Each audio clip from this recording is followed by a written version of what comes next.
I've spent a lot of time in this broadcast talking about using your peacetime wisely. Let me share a few things of what I mean by that. What are you going to do in high-profile matters? What are you going to do if it all goes wrong?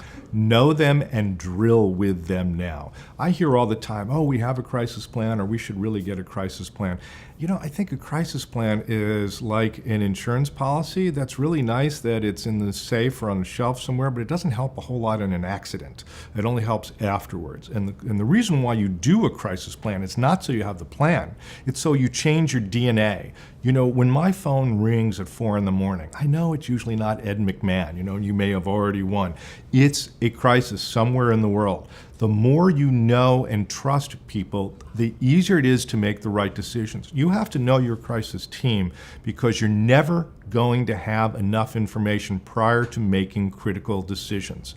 It's like Gene Kranz, former mission control of NASA. When do you make the go, no-go decision?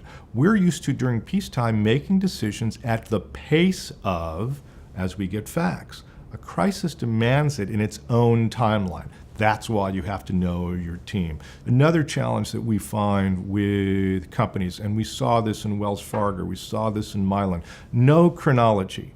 That is one of the first things that you can do. Things are moving so quickly, and this is so out of the ken for most corporate communications professionals, board members, C-suites, is you want a chronology. If Mylan's EpiPen had done a chronology, they would have seen that 2 months prior to the New York Times and the Wall Street Journal doing their major exposés in August of 2016, late August, they would have found, in fact, celebrities were starting to complain. There was a petition on change.org. There were hashtag movements afoot and more social media activity, videos popping up. It would have told them 2 months ahead of time. Why is that important?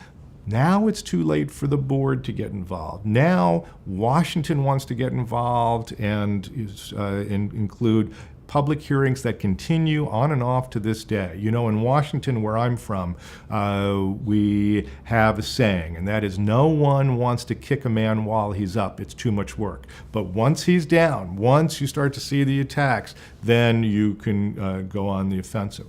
Wells Fargo, same thing. There they had a 5-year head notice when the LA Times did their first story. If you talk to former board members of companies like this, they will tell you by the time they got their information, it was too late. But this is why I'm saying it's not just tracking, but it's really looking at deep risk analysis. And I think also a lot of companies make a mistake. They look at big data and they think, oh, we have a solution. But big data requires human intelligence to look at it and say, why is this happening? And this is critically important. Who was the first person to tweet? It's a lot like looking at AIDS patient number 1. When you find the first person who tweeted on a particular issue, you can often find from their background, oh, is this an organized adversarial position? Is it coming from a different company? Is it coming from a different country? Look at the URL.